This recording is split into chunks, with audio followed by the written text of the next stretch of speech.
Palavra da Verdade, a exposição bíblica com Hernandes Dias Lopes. Abra comigo sua Bíblia, por favor, na segunda carta de Paulo a Timóteo, capítulo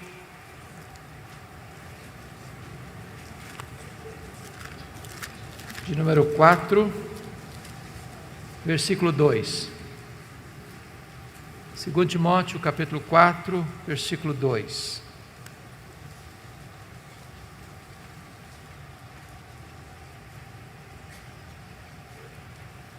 Prega a palavra, insta, quer seja oportuno, quer não.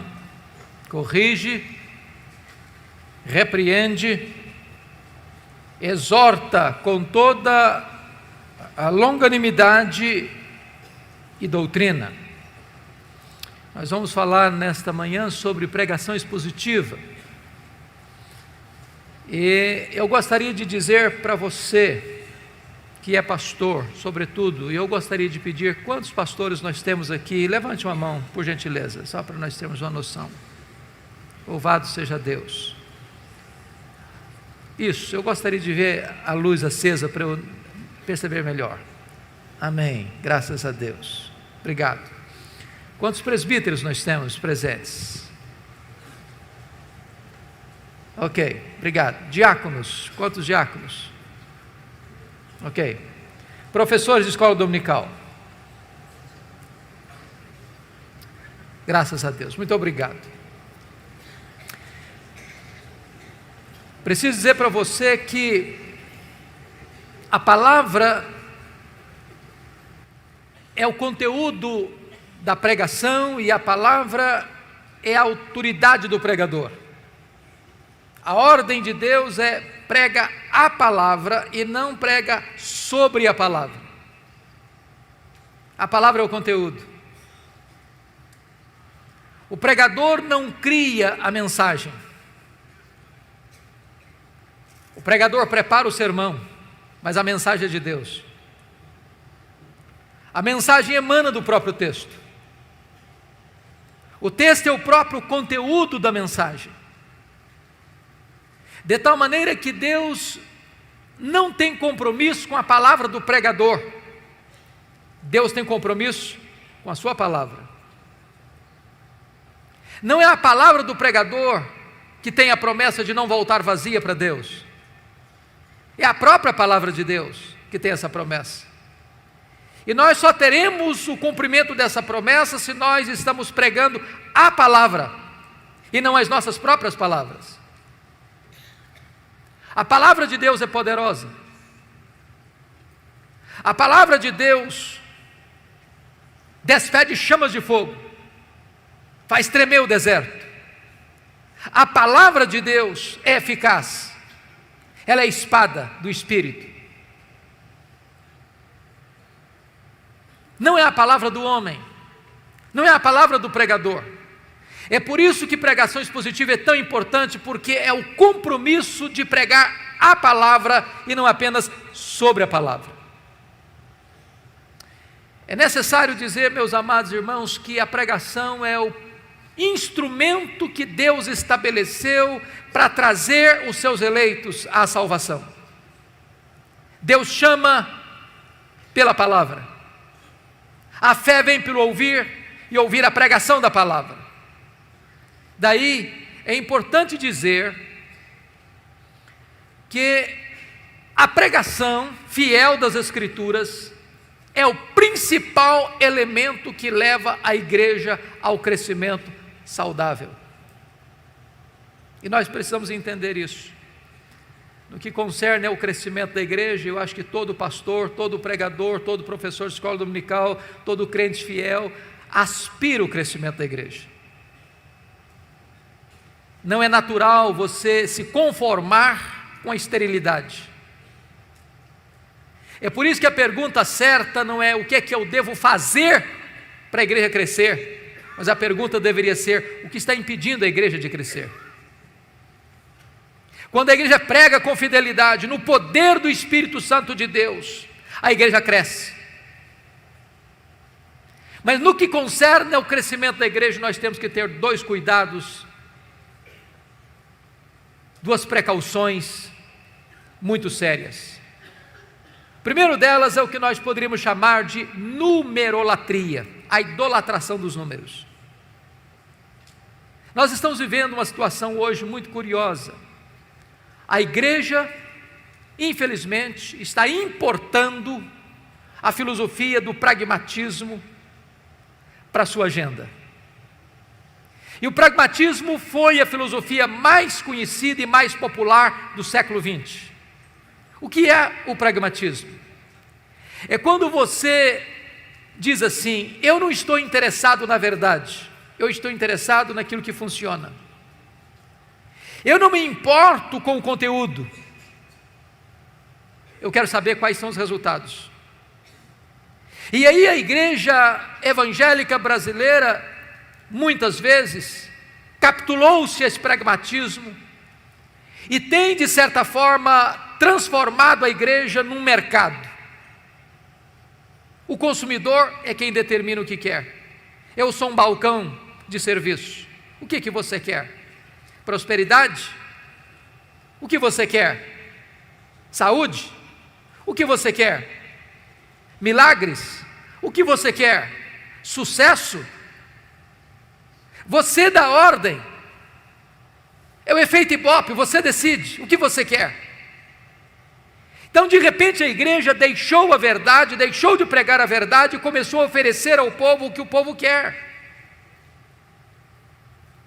Mas esse não é o evangelho. Mas esse não é o compromisso da Escritura. Esse não é o papel do pregador.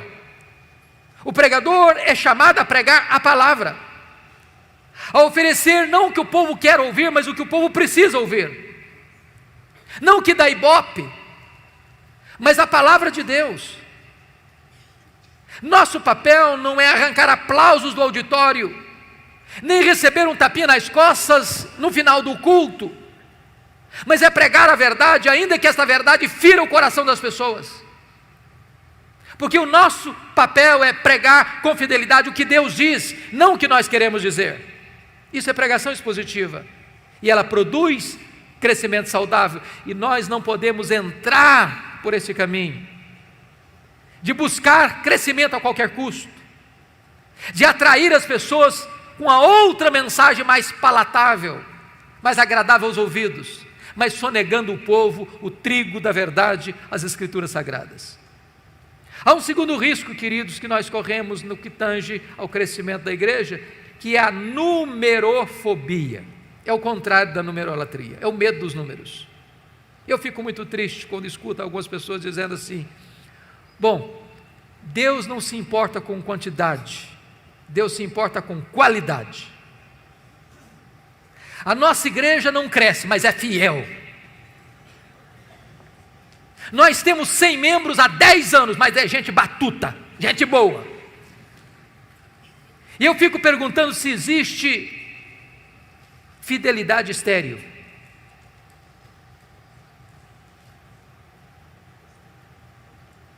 Muitas vezes nós tentamos justificar com a nossa teologia a nossa omissão, o nosso fracasso, nossa falta de poder espiritual, nossa falta de compromisso com a verdade. Quando eu olho para a igreja primitiva, eu percebo que aquela igreja estava comprometida com a qualidade de vida. E o resultado disso é que Deus acrescentava todos os dias os que iam sendo salvos. Quando a igreja tem qualidade, Deus dá a ela quantidade. Eu olho, por exemplo, aquela igreja sendo atacada de diversas formas. E pelo menos 3 formas o diabo usou para tentar impedir o avanço da igreja. Primeiro, capítulo 4 de Atos, a perseguição de fora para dentro. Como é que a igreja responde? Com oração e com pregação. Muda-se a tática no capítulo 5, agora não é mais a perseguição, o ataque de fora para dentro, agora é a infiltração. Satanás bota dentro da igreja um casal hipócrita. Como é que a igreja responde? Com discernimento, com oração e com pregação. Agora se muda a tática outra vez no capítulo 6. Agora não é mais a perseguição, não é mais a infiltração, não é mais o ataque de fora para dentro, nem de dentro para fora. Agora é a distração. Os apóstolos estão ocupados demais servindo as mesas. Não que servir as mesas fosse um trabalho indigno, mas estava tirando o foco dos apóstolos da prioridade. E eles param e dizem assim no capítulo 6, versículo 4: quanto a nós, nos consagraremos à oração e ao ministério da palavra. E se você perceber, oração e o ministério da palavra são os dois grandes elementos que levam a igreja a um crescimento saudável. Nós estamos hoje com as leis do marketing, muitas vezes tentando produzir o crescimento da igreja através de técnicas de crescimento de igreja, usando métodos modernos, buscando recursos da tecnologia humana, ou da metodologia humana. Mas se nós queremos encontrar uma resposta para o crescimento saudável da igreja, nós não teremos que ir para as técnicas do pragmatismo moderno, nós temos que voltar ao livro de Atos. É lá que tem a receita, e a receita para o crescimento saudável da igreja é oração e palavra. Esse assunto é um assunto tão relevante, queridos, que no ano de 1930, um missionário chamado Donald McBrevin, um americano que estava trabalhando na missão na Índia, foi inquietado por uma pergunta: por que algumas igrejas crescem e outras não? E para responder essa pergunta, ele deixou o seu trabalho administrativo e percorreu vários países e continentes, fazendo esta mesma pergunta, examinando tantas igrejas. Por que algumas igrejas crescem e outras não? Este homem visionário chegou ao ponto de criar um instituto de crescimento de igreja em Oregon, nos Estados Unidos. E ele é tão apaixonado pelo tema que ele começou o instituto com apenas um aluno. E esse aluno nem americano era um boliviano. Mais tarde, 1965, o seminário de Fuller, na Califórnia, convidou-o para vir e abriu ali o que nós chamamos de um Instituto de Crescimento de Igreja. E Donald McBrevin foi um homem tão importante na sua época que ele foi considerado o mais importante missiólogo do século XX. Até porque a igreja naquele tempo estava enfrentando dois graves problemas: liberalismo de um lado e o seu filho legítimo, que é ecumenismo. A igreja estava sendo devastada por essas duas frentes. Porém, com o tempo, o movimento de crescimento de igreja perdeu o seu rumo. Veio Peter Wagner, outros mais, e de repente começa a se buscar o crescimento da igreja por técnicas pragmáticas, a ponto de David Ebb fazer uma pesquisa em mais de 100 teses e dissertações do movimento de crescimento de igreja, do seminário de Fuller, e encontrar pouquíssima ênfase na oração e na pregação como elementos que devam levar a igreja a um crescimento saudável. E aqui, meus amados irmãos, nós precisamos entender que se a igreja evangélica brasileira quer de fato entender o que é crescimento da igreja, nós temos que entender que o crescimento da igreja passa pela oração e pela pregação fiel das Escrituras. Tom Rainer fez uma das mais exaustivas pesquisas sobre crescimento de igreja nos Estados Unidos, com 576 igrejas batistas da Convenção do Sul, talvez a mais detalhada e exaustiva pesquisa sobre o assunto, e ele chegou a uma conclusão magnífica: que de igrejas entre 100 membros a 10 mil membros, na pesquisa, o que foi identificado é que o que levou essas igrejas a um crescimento saudável foi pregação e oração. O IBGE aponta um crescimento expressivo da igreja evangélica brasileira. Já somos cerca de mais de 50 milhões de evangélicos em nosso país. Somos 30% da população dessa nação. Esse fenômeno é admirado no mundo inteiro. Quando a igreja evangélica recua na Europa e na América do Norte, a igreja evangélica avança no Brasil. A pergunta é: que igreja? Que evangelho?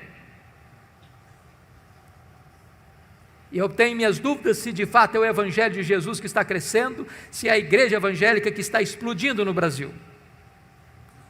Porque o que nós estamos assistindo muitas vezes é um outro evangelho, um evangelho híbrido, um evangelho sincrético, um evangelho eivado de misticismo, paganismo, e não é este o evangelho da graça do Senhor Jesus. Temos que voltar ao evangelho e pregar a palavra. No meu entendimento, queridos, a pregação da palavra é tão importante porque ela vai corrigir, no meu entendimento, 4 dos grandes problemas que a igreja está enfrentando hoje. Primeiro, problema do liberalismo. O liberalismo é fruto do iluminismo, do racionalismo. Ele chega com a seguinte colocação: eu só posso aceitar como verdade o que a minha mente entende. Preste atenção nisso. A fé cristã é racional, mas ela é mais do que racional, ela é supra-racional. Por exemplo, eu não consigo entender com a minha razão como Deus, sendo um só, subsiste em 3 pessoas distintas. De tal forma que o Pai não é o Filho não é o Pai não é o Espírito Santo não é o Filho nem o Pai. São 3 pessoas distintas, mas um só Deus. Nós não somos politeístas. Eu não posso entender com a minha razão como é que o Deus que transcende, é transcendente, é maior que tudo que Ele criou, pode se fazer carne, entrar no ventre de uma mulher e nascer numa manjedoura. Eu não posso explicar racionalmente os milagres. Então, quando a minha mente não consegue ir além, eu creio. Porém, o racionalismo diz: não, eu não posso aceitar. E o que aconteceu? O liberalismo, onde entrou, matou as igrejas. Olha a Europa hoje, conhecido como um continente pós-cristão. Olha algumas igrejas na América do Norte, no Canadá hoje, nos Estados Unidos, Canadá hoje, chamadas Dead Church, igrejas mortas. Eu visitei recentemente uma igreja em Toronto, igreja John Calvin, templo belíssimo, um jardim grinaldado de flores no pátio, uma placa de bronze muito bonita com o nome do pastor, doutor fulano reverendo das quantas. E quando eu cheguei para perguntar quantos membros tem esta igreja, me responderam: tem 15 membros. Tem um culto a cada 3 meses. Porque onde o liberalismo chega, ele mata. Ele é um veneno mortífero, ele é um câncer. O que é dramático e triste é que muitos seminários históricos das nossas igrejas no Brasil estão ainda flertando com o liberalismo. Estão ainda encantados com este veneno mortífero. Você nunca viu um pastor liberal plantando igrejas, você nunca viu um pastor liberal experimentando um reavivamento, você nunca viu um pastor liberal promovendo o crescimento da obra de Deus. Porque onde o liberalismo chega, ele mata a igreja. E preste atenção nisso, o liberalismo não começa na igreja, começa nos seminários. Da cátedra ele vem para o púlpito, e do púlpito ele mata as igrejas. A única maneira de enfrentar o liberalismo é pregando a palavra. Um liberal chega para você dizendo o seguinte: bom, eu creio na Bíblia, mas eu não creio em tudo que está lá. Um liberal vai chegar, por exemplo, e dizer: eu não creio em Gênesis 1 e 2, não creio na literalidade de Gênesis 3. E muita gente hoje está tentando fazer um concubinato entre cristianismo e darwinismo, achando que isso é o suprassumo. Eu fiquei muito decepcionado. Há poucos dias eu fui comprar um comentário de Gênesis, de um pastor muito conhecido aqui no Brasil, com muitos livros publicados aqui no Brasil. E quando eu vi o comentário em 3 volumes, eu fiquei encantado. É esse que eu preciso. E eu fiquei chocado que aquele famoso escritor americano dedicou 400 páginas praticamente para expor Gênesis 1, 2 e 3 dentro desta linha liberal, tentando conjugar cristianismo com darwinismo. E notem vocês, é impossível negar a literalidade, a historicidade de Gênesis 1, 2 e 3, sem negar toda a Escritura. Porque a criação não está registrada apenas em Gênesis 1, 2 e 3, em todos os livros da lei, em todos os livros históricos, em todos os livros poéticos, em todos os livros proféticos, nos evangelhos, no livro de Atos, nas epístolas e no livro de Apocalipse. Nós teríamos que desconstruir toda a verdade de Deus para abraçarmos o liberalismo. É por isso que um liberal jamais será um pregador expositivo, porque não tem compromisso com a veracidade, com a inerrância, com a infalibilidade das Escrituras. Segundo lugar, a pregação expositiva corrige o problema grave que assola a igreja brasileira, que é o sincretismo religioso. De onde viemos? Qual é o nosso pano de fundo? Pagelança indígena, catolicismo português, espiritismo kardecista da França, cultos afros brasileiros. Agora nota o que está acontecendo hoje. Muitas igrejas hoje não fazem mais uma peregrinação a Juazeiro do Norte, nem a Aparecida do Norte, mas usam a rosa ungida, um copo d'água em cima do rádio, sal grosso. O que nós fizemos? Simplesmente mudamos o rótulo, mas o conteúdo é o mesmo. Se a igreja evangélica brasileira não se voltar para as Escrituras, ela corre o risco de entrar por esses caminhos. E aí nós fazemos 7 sextas-feiras especiais, não pode ser 5 nem 6, tem que ser 7. E aí nós botamos uma placa na porta, uma faixa, terça-feira dos milagres, e se Deus não fizer, está encrencado, porque nós já agendamos para fazer. E nós criamos técnicas e mecanismos para atrair as pessoas, mas sonegando a elas a verdade de Deus. O papel do pregador é pregar a palavra. Meus amados irmãos, se nós não crermos na suficiência da Escritura, nós vamos ter que ser muito criativos. Sabe por quê? Porque se você criar novidades, isso passa, isso é igual chiclete. Você começa depois a mastigar borracha, aí você tem que criar outra, e outra, e outra, e outra, e outra. Prega a palavra.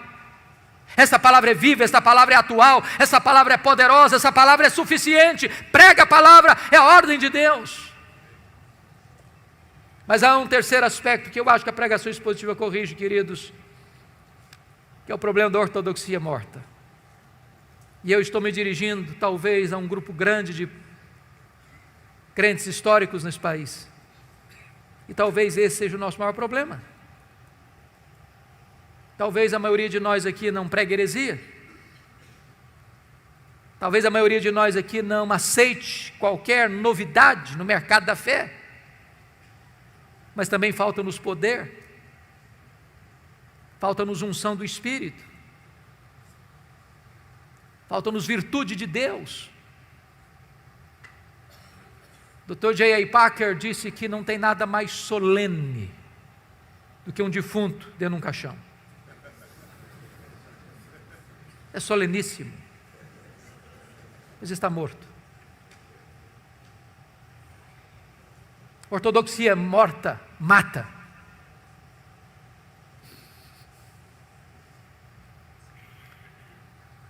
Quando Eliseu mandou Geazi botar o bordão profético no rosto do menino morto, diz a Bíblia que o menino continuou morto. O problema não era o bordão, o problema é quem carregava o bordão. A mulher de Sarepta disse para Elias: agora eu sei que a palavra de Deus na tua boca é verdade. Isso me faz tremer, porque a pergunta é: meu Deus, então será que a tua palavra na minha boca pode não ser verdade? Porque uma coisa é proferir a palavra de Deus, outra coisa é ser boca de Deus.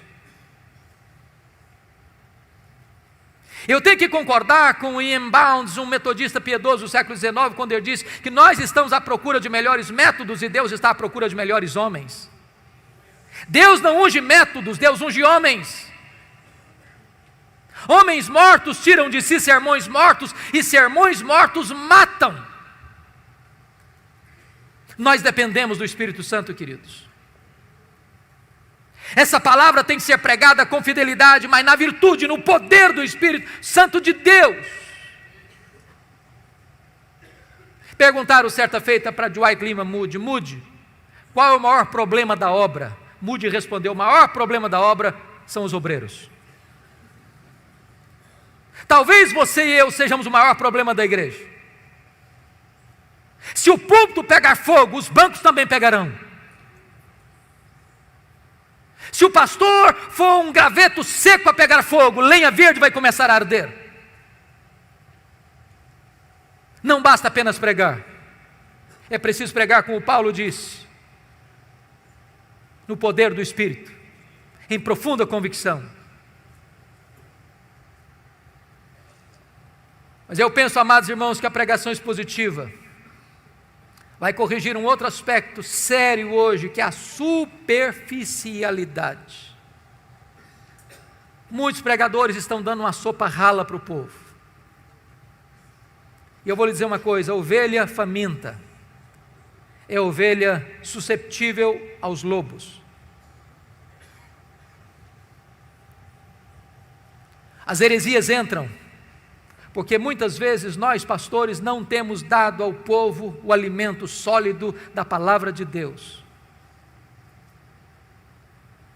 É triste, como tantos pregadores hoje não se preparam para pregar. E eu entendo o que Paulo disse na sua carta a Timóteo, que são dignos de redobrados honorários aqueles que se afadigam na palavra. É trabalho árduo, pesado. E aqui é um fato curioso, é que a maioria dos nossos membros parece que não entende que quando o pastor está estudando, ele está trabalhando. Talvez a ideia popular é que o bom pastor é aquele que toma 10 cafezinhos todo dia na casa de muita gente. E chega no domingo e prega qualquer coisa.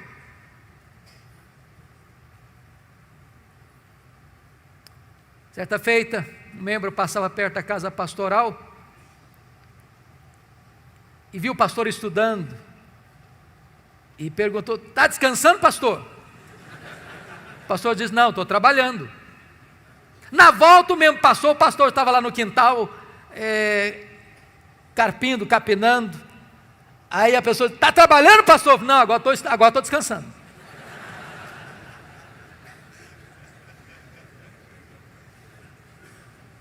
Se nós quisermos pregar expositivamente, nós teremos que estudar. Por isso, eu gostaria de dizer para você que nós poderíamos sintetizar a pregação expositiva em 3 verbos, e se você guardar esses 3 verbos, eu fico muito feliz. Acho que você entendeu a mensagem que eu quero passar nessa manhã. Pregação expositiva pode ser resumida em 3 verbos. Primeiro, ler o texto. Ler. Você já viu um pregador subir ao púlpito e ele atropela o texto que vai pregar? Ele lê o texto atabalhoadamente. Quando você vê tal coisa, o que é que você pensa? Ele não se preparou. Ele não conhece nem o texto. Ele não gastou tempo. Talvez ele está dizendo o seguinte: o que importa aqui não é o texto que eu estou lendo, é o que eu vou falar depois. Deixa eu dizer uma coisa para você: a parte mais importante de um sermão é o texto, porque só vai ser sermão se ele expor o texto que ele leu. Então é uma recomendação: leia o texto 1 vez, 5 vezes, 10 vezes, 20 vezes, leia, deixe que esse texto entre em você, se possível decore o texto. Leia com entusiasmo, leia com vibração, porque quando a pessoa vê você ler o texto e diz: esse homem tem alguma coisa para nos dizer. Segunda coisa, segundo verbo, explicar o texto. Calvino dizia que pregação é a explicação da Escritura. A não ser que você explique o texto, você não pregou. Você conhece aquele tipo de pregador que lê o texto, vai embora do texto e nunca mais volta para o texto? Ele viaja, faz viagens internacionais e espaciais. E você pergunta, meu Deus, mas por que ele leu esse texto?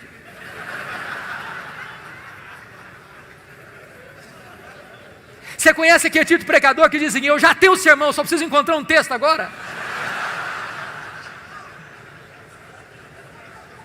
O sermão emana do texto. O sermão é a explicação do texto. E por isso nós temos uma palavra técnica que os pastores conhecem, que é exegese. Exegese vem de um prefixo ex, que significa tirar do texto o que está no texto. Cave o texto, descubra o texto, veja o que está lá. E às vezes nós não encontramos essas pepitas de ouro na superfície, é preciso cavar. Esse é o papel do pregador. Ir para o texto, perguntar ao texto, mergulhar no texto, descobrir as riquezas do texto, trazer isso à tona. Sabe, irmãos, quando uma igreja se acostuma com pregação expositiva, ela não quer mastigar palha mais. Depois que ela descobre a riqueza da Escritura, ela não tolera mais escutar sermão que não seja focado na Escritura, que exponha a Escritura. O contrário de exegese é exegese. Exegese tem o prefixo ex, significa colocar lá, o que não está lá. Tem muito pregador que vai para o púlpito com as suas ideias, e ele tenta impor ao texto o que ele pensa, o que ele acha. Ele já tem uma ideia preconcebida, mas isso não é pregação. Pregação é quando você vai para a Escritura e deixa que a Escritura fale, você é apenas o canal, você é apenas o instrumento. O terceiro verbo, importante para pregação expositiva, primeiro é ler o texto, segundo é explicar o texto, o terceiro é aplicar o texto. Dr. John Stott escreveu um livro importantíssimo, que penso ainda não está em português, Entre Dois Mundos, e ele disse que pregação é a união desses dois mundos, o texto antigo com o ouvinte contemporâneo. Se você não conectar o texto ao ouvinte, você não pregou. Pregação não é um discurso diante do auditório. Pregação é uma palavra ao auditório. A pessoa precisa entender, é com você que eu estou falando. É como aquele pregador que foi pregar em João 10 e falou sobre a ovelha, falou sobre o pastor, falou sobre os lobos, falou sobre os campos, falou sobre os prados, falou sobre as águas, falou sobre a grama verde, falou sobre a lã da ovelha, falou e terminou o seu sermão depois de 1 hora, há 2000 anos, lá nas pastagens da Palestina. E o auditório perguntou, e daí? E daí? Isso tem a ver comigo? Pregação precisa ter aplicação.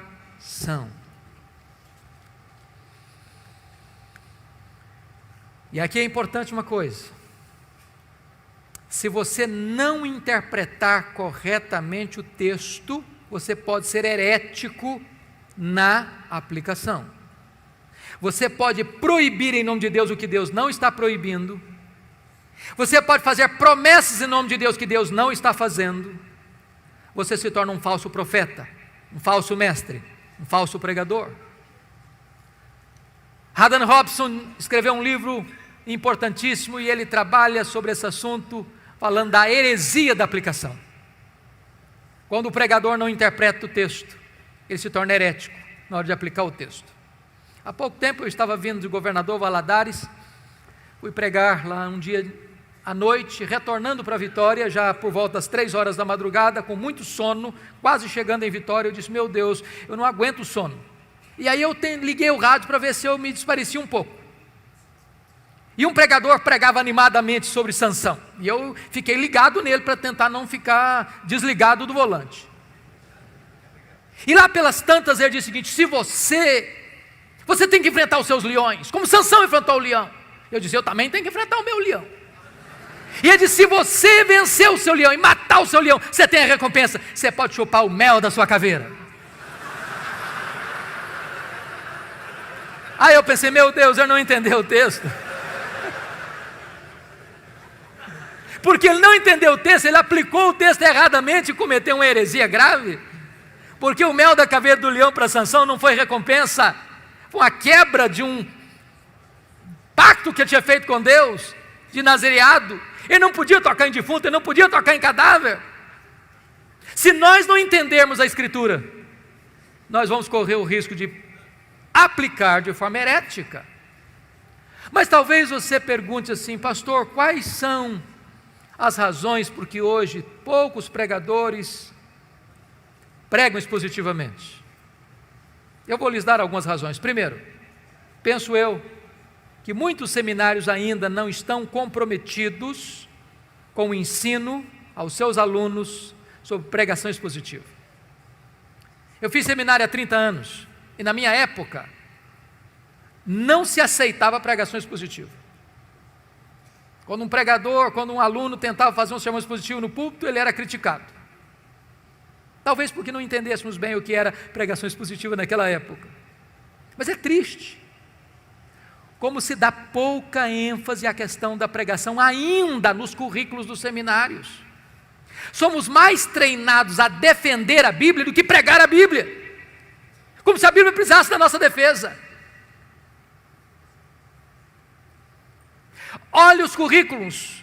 Se a maior tarefa do pastor é pregar a palavra, isso deveria refletir no currículo dos seminários. Passamos sobre esse assunto como o gato passa em cima de brasa. Segunda razão por que poucos pregadores pregam expositivamente é porque muitos pastores têm uma biblioteca sofrível. Sofrível. Eu tenho visitado muitos pastores, colegas, e uma das coisas que eu gosto de fazer é visitar a biblioteca do pastor. E tem hora que eu fico chocado, porque eu vejo alguns poucos livros já amarelos de tanto tempo, empoeirados, e eu penso assim: ou esse colega é um fenômeno, ou ele está dando uma sopa rala para o povo. Queridos irmãos, é impossível pregar expositivamente sem estudar seriamente. Impossível, impossível. Deixa eu dizer uma coisa para você: se você é pastor e não gosta de ler, dá uma checada na sua vocação.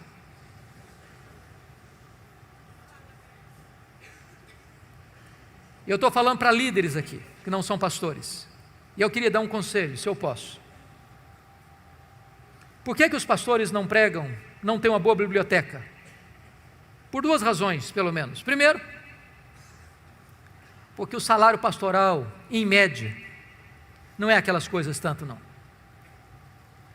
Quando um pastor às vezes empata o jogo para comer, eu já é um herói. E aí ele não tem dinheiro para comprar livro. Graças a Deus, porque nessa conferência vocês têm livros com ofertas especiais.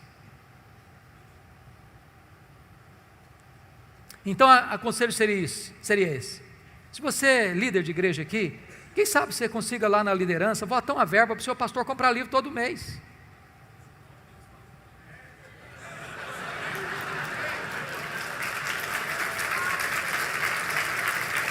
O maior investimento que a igreja pode fazer na igreja é investir no pastor da igreja. Agora, se o sermão não melhorar, corta a verba também.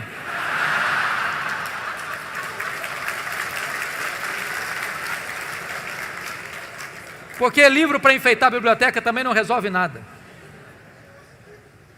A segunda razão por que os pastores não têm uma boa biblioteca é porque isso não é prioridade para eles. Eu fui um seminarista muito pobre em Campinas, muito pobre. Perto do nosso seminário, ali na Avenida Brasil, em Campinas, tinha uma pizzaria. Eu passei 4 anos lá, nunca tive o privilégio de ir naquela pizzaria, nunca. Eu passei 4 anos no seminário com um ternozinho muito michuruco, nunca comprei um terno. Mas nunca deixei de comprar livro. Já passei no ministério 8 anos sem comprar uma camisa, nunca deixei de usar nova não, porque tem crentes generosos que ofertam o pastor de vez em quando. Mas nunca deixei de comprar livro. Você não pode entender um pastor sem ferramenta para trabalhar. Você não pode entender um lavrador sem uma enxada na mão. Você não pode entender um cirurgião sem um bisturi na mão. Livro é matéria-prima do pastor se preparar para pregar.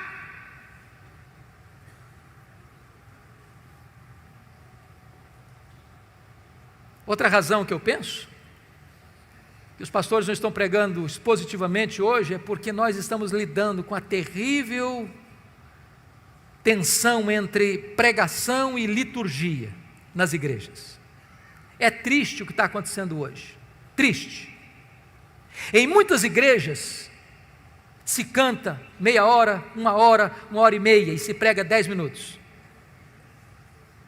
Eu já tenho tido constrangimento, às vezes, de ser convidado para pregar em alguns encontros e se paga uma passagem cara para ir lá. E você chega lá e se canta meia hora, se canta 1h, se canta 1h30 e alguém chega para você e bate no seu joelho. Dá para pregar 10 minutos? Eu estou vindo agora de uma semana nos Estados Unidos e sempre quando eu vou pregar, eles têm o cuidado de dizer, olha, aqui é sermão americano, não é sermão brasileiro. Nós não toleramos sermão de 40 minutos aqui. É 15 minutos. E eu tenho que concordar com John MacArthur. Sermonetes criam cristianetes.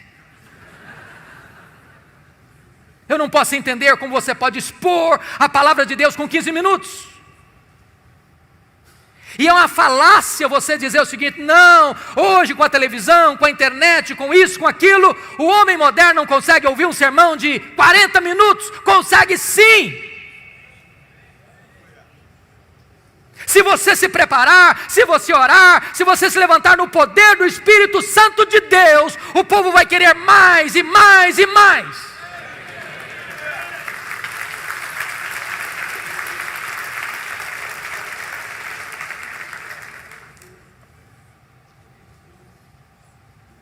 A palavra de Deus precisa ser o centro, queridos, o centro. E nós, pastores, somos responsáveis por isso. Nós somos os responsáveis pela liturgia da igreja. Não delegue, não terceirize a liturgia da igreja para que você perca o controle disso.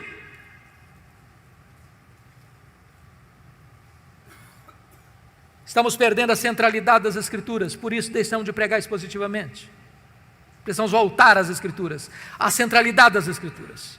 Mas eu vou lhe dizer quais são as vantagens de se pregar expositivamente falando.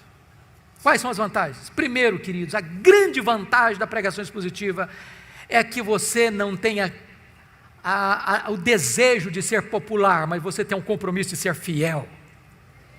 O centro da pregação é esse, assim diz o Senhor. É a palavra de Deus, é a autoridade da palavra de Deus, é voz de Deus. Eu estive há 15 dias lá em Londres pregando e fui visitar Tabernáculo Metropolitano, onde Spurgeon pregou no século XIX.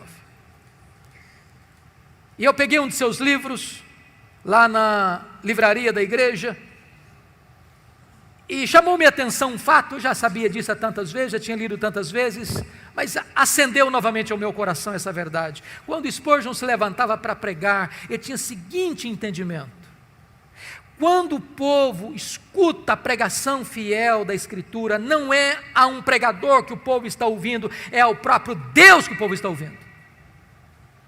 É a palavra do Deus vivo que o povo está ouvindo, e nós precisamos criar esse entendimento, amados. Se o pregador é fiel, e se ele se levanta para expor a palavra de Deus, o povo está ouvindo a palavra do Deus vivo, e não a palavra de um pregador apenas. Este é o fato empolgante da pregação expositiva. Segundo aspecto, é que quando você prega expositivamente, você economiza um grande tempo.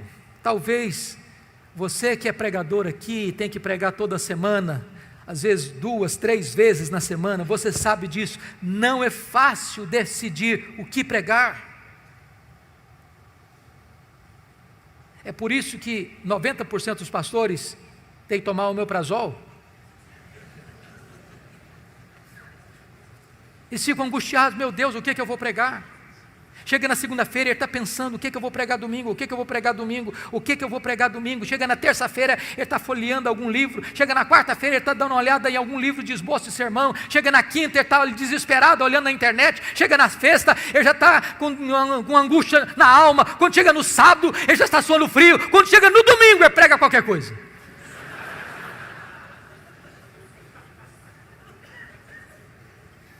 Se você tem um compromisso de pregar expositivamente, você tem um cronograma, você termina o seu sermão no domingo à noite, já começa a preparar seu próximo sermão. Em vez de você gastar tempo pensando no que pregar, você investe todo o tempo preparando o que pregar. É claro, queridos, que nós, penso eu, não deveríamos iniciar sendo exaustivos, como um Mark Lloyd Jones, por exemplo, que pregou vários anos em Romanos, vários anos em Efésios. Eu acho que se formos fazer isso aqui, a gente corre o risco de enfrentar alguns problemas. Eu conheço um colega que começou a expor Atos na igreja. Tinha 200 pessoas na quarta-feira ouvindo sobre Atos. Depois de mais de um ano, ele estava em Atos 12, e o auditório dele cresceu de 200 para 40. E quando falava em Atos, o povo sentia urticária. O problema não é a pregação expositiva, o problema é que às vezes as pessoas se perdem nos detalhes. Às vezes se pensa em pregação expositiva, lê um versículo, meus irmãos, essa palavra vem do grego tal, etc e tal. Agora a segunda palavra também vem do grego tal, que significa isso. Agora vamos para a terceira palavra. Aí o povo não entende, ele se perde no meio da floresta atrás de uma árvore. Então, se você não tem ainda o hábito de pregar expositivamente, comece com um livro pequeno, não seja tão exaustivo. Gere no povo gosto pela Escritura.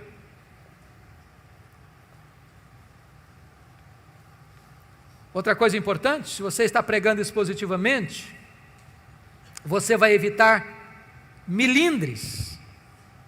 Se você está numa congregação pequena, por exemplo, imagine isso. E você tem um líder da igreja que está enfrentando uma crise conjugal séria, ele está pensando em sair de casa, se divorciar, e aí você chega no domingo de manhã na igreja e diz, meus irmãos, hoje eu vou pregar sobre Mateus 19, sobre divórcio. Aí o líder já torce o nariz, esse pastor está querendo pregar sermão carapuça para cima de mim. Aí no meio do sermão o cara se levanta e vai embora. O que você vai pregar? Como aquele pregador que foi pregar numa igreja e ele estava indo para o púlpito e um líder da igreja puxou o paletó e disse, o senhor não pode pregar aqui sobre bebida, porque o cara que mais dá dinheiro aqui para a igreja, ele é chegado numa branquinha, então o senhor faz favor de não tocar nesse assunto. Caminhou um pouco mais, outro puxou o paletó e disse, o senhor não pode pregar sobre jogo, porque a família mais rica da igreja é chegada em jogo de azar e tal, então o senhor não toca nesse assunto. Andou mais um pouquinho e falou, o senhor não pode falar sobre adultério, porque a pessoa mais conhecida na cidade está frequentando a nossa igreja, está vivendo um caso de infidelidade conjugal, então não toca nesse assunto para nos constranger. Aí o cara foi para o púlpito, aí se levantou e disse, meus irmãos, eu estou encrencado hoje. Eu não posso pregar sobre bebida, eu não posso pregar sobre jogo, eu não posso pregar sobre adultério. Aí levantou um gaiato no final do auditório lá, prega sobre os judeus, não tem nenhum judeu aqui.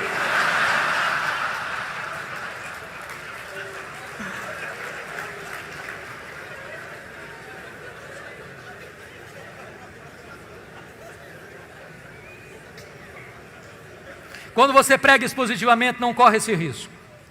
Imagine que você expôs na sua igreja, no domingo passado, Mateus 18. O que o povo espera que você pregue no domingo seguinte? Mateus 19. Se tem alguém enfrentando crise conjugal, é Mateus 19. Eu não vou pular o capítulo 19. Evita milindres, constrangimentos, de alguém pensar que você está pregando sermão carapuz. Mas, amados irmãos, eu preciso dizer uma coisa para vocês. Tudo isso é tão importante, mas nada disso vai funcionar se você não colocar sua vida, seu coração dentro desse trabalho. A vida do pregador é a vida do seu ministério. É necessário entender isso.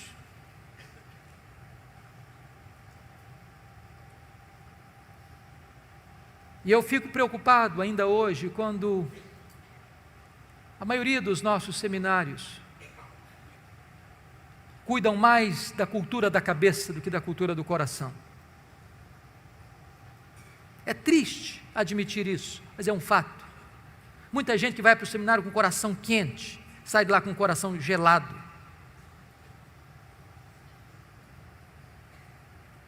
Não há nada mais perigoso do que acostumar-se com o sagrado, que acostumar com a pregação, que acostumar com o púlpito. E de repente você faz isso como um profissional, virou rotina. Mas isso não mexe mais com a sua vida, isso não queima mais seu coração, isso não arde mais em sua alma. Como certa feita um pregador de Londres foi conversar com um ator famoso da Inglaterra e disse: eu não entendo uma coisa. Perguntou o pastor ao ator londrino: você prega uma fábula e as multidões vêm para ouvir você. Eu prego a verdade e ninguém quer me ouvir. E o ator respondeu para o pregador: é simples, pregador. Eu prego a minha fábula como se fosse verdade, você prega a sua verdade como se fosse uma fábula. Tem hora que eu fico perguntando: meu Deus, será que as pessoas acreditam que nós acreditamos no que pregamos? Um dia eu estava pregando em Salvador, e eu pregava sobre avivamento, e uma repórter da cidade estava lá para uma entrevista. Ela olhou nos meus olhos e me perguntou: o senhor acredita no que prega? Eu respondi para ela: eu creio firmemente no que prego. Mas a pergunta é curiosa e emblemática: será que as pessoas acreditam que nós acreditamos no que pregamos? Um dia, no século XVIII, alguém viu David Hume, o patrono dos agnósticos, correndo em Londres. E a pessoa perguntou: David Hume, o que você está fazendo aí correndo? Ele disse: eu estou indo ouvir George Whitefield pregar. Aí a pessoa ficou curiosa: mas você não acredita no que ele prega? Acredita? Ele diz: não, eu não acredito no que ele prega não, mas ele acredita no que prega.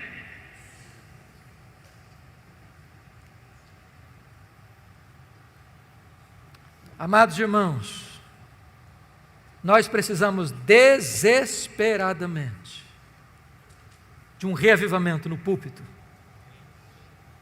Desesperadamente.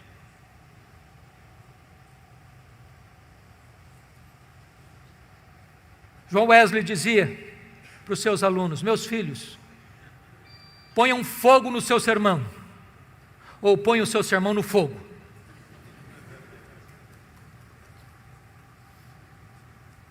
Que Deus nos ajude, para que nós sejamos homens de Deus, mulheres de Deus, gente comprometidos com Deus,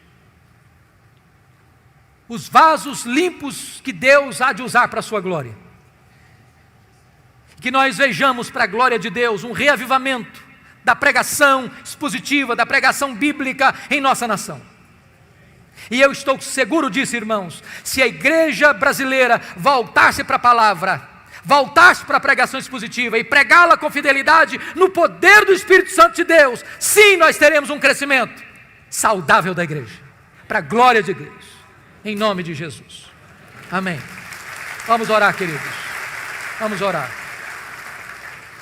Deus amado, aplica a tua palavra ao nosso coração. Esta palavra é um tesouro tão precioso. É o Evangelho, é a boa nova da salvação, é o poder para a salvação de todo o que crê, é a palavra viva, é a palavra eficaz, é a palavra poderosa, palavra infalível, inerrante, suficiente. Oh Deus, desperta o nosso coração para amar a tua palavra, enche-nos da tua palavra, a nossa mente, o nosso coração, a nossa alma, o nosso ser, e dá-nos o compromisso, Deus, de pregarmos a tua palavra, toda a tua palavra, só a tua palavra. E nós entendemos que quando isto é feito, por mercê e graça, tu operas maravilhas no meio do teu povo. Bendito é o teu nome, em nome de Jesus. Aleluia. Amém. Palavra da Verdade, a exposição bíblica com Hernandes Dias Lopes.